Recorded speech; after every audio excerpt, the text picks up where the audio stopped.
दिमाग खाने वाला सवाल तो हमने सुना है, दिमाग खाने वाला पज़ल तो हमने सुना है, लेकिन दिमाग खाने वाला कोई जीव भी हो सकता है, कोई ऑर्गेनिज़्म भी हो सकता है, इस बात को साबित कर दिया है केरल में मिलने वाले कुछ केसेज़ ने। केरल के वायनाड में, तिरुवनंतपुरम में, कुछ और डिस्ट्रिक्ट में कुछ एक्टिव केसेस मिले हैं ब्रेन ईटिंग अमीबा के। ब्रेन ईटिंग अमीबा क्या है, क्या डिसीज इससे कॉज हुई है और क्या है ये पूरा मामला, इस बात को समझते हैं। एक्चुअली में केरल के अंदर एक माइक्रोस्कोपिक ऑर्गेनिज्म जिसको हम लेमन लैंग्वेज में ब्रेन ईटिंग अमीबा कह रहे हैं, इसको डिटेक्ट किया गया है। ये ब्रेन ईटिंग अमीबा, इसका साइंटिफिक नेम होता है नेग्लेरिया फाउलेरी। केरल के कुछ डिस्ट्रिक्ट में अभी इसके केसेस मिले हैं, बाकी जगह पर ये स्प्रेड नहीं हुआ है।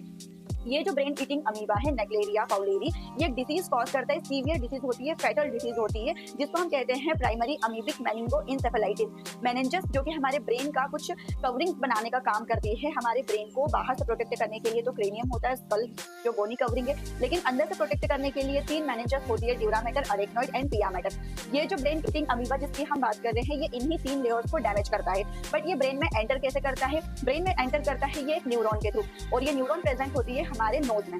हमारे नोज के अंदर ऑल्फैक्टरी न्यूरॉन जो कि डायरेक्ट कनेक्टेड होती है हमारे ब्रेन से। जब भी आप किसी वाटर बॉडी के अंदर जाए जहां पर ये अमीबा प्रेजेंट है, ये केरल के अंदर पोन्स में, रिवर्स में, लेक्स में, वेल्स के अंदर कहीं पर भी मिल सकता है, क्योंकि अभी इसका स्पेसिफिक एरिया डिटेक्टेड नहीं है। जो भी केसेस मिले हैं वो अलग अलग जगहों से मिले हैं। इसका मतलब ये है कि अभी ये आइडेंटिफाइड नहीं है कि पर्टिकुलर ये अमीबा किस जगह पर मिल रहा है, लेकिन पानी के अंदर मिलता है क्योंकि अमीबा ऑलरेडी एक्वेटिक ही है।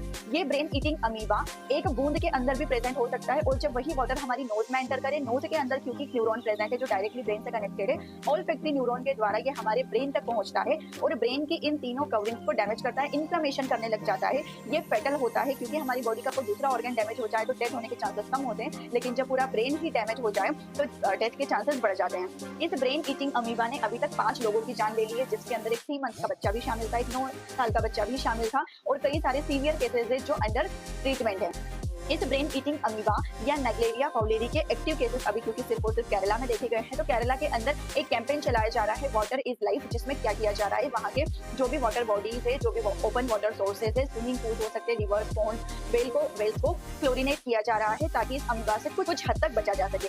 ये डिसीज रेयर है बट फेटल है, लेकिन अवेयरनेस से इससे बचा जा सकता है। वाटर बॉडीज जितनी भी केरला के अंदर है, अभी वहाँ की गवर्नमेंट ने ये कहा है कि वाटर बॉडीज जो भी ओपन वाटर सोर्सेज है, उनसे जितना दूरी बनाकर रख सके, उनसे जितना बच सके उतना बचने की कोशिश करें। वाटर को नोज में एंटर होने से जितना बचा सकते हो बचाएं, क्योंकि इस अमीबा के बॉडी में एंटर होने का सिर्फ एक ही पाथ अभी तक डिटेक्ट किया गया है, ऑल्फैक्टरी न्यूरॉन, जो कि हमारे नोज में है, क्योंकि ये ब्रेन से डायरेक्ट कनेक्टेड है, तो ये इजीली हमारे ब्रेन तक पहुंच जाती है। आज की इन्फॉर्मेशन अगर आपको सही लगी हो, इन्फॉर्मेटिव लगी हो, तो निकिता बायोवर्ल्ड के साथ जुड़े रहिए। Thank you for watching this video.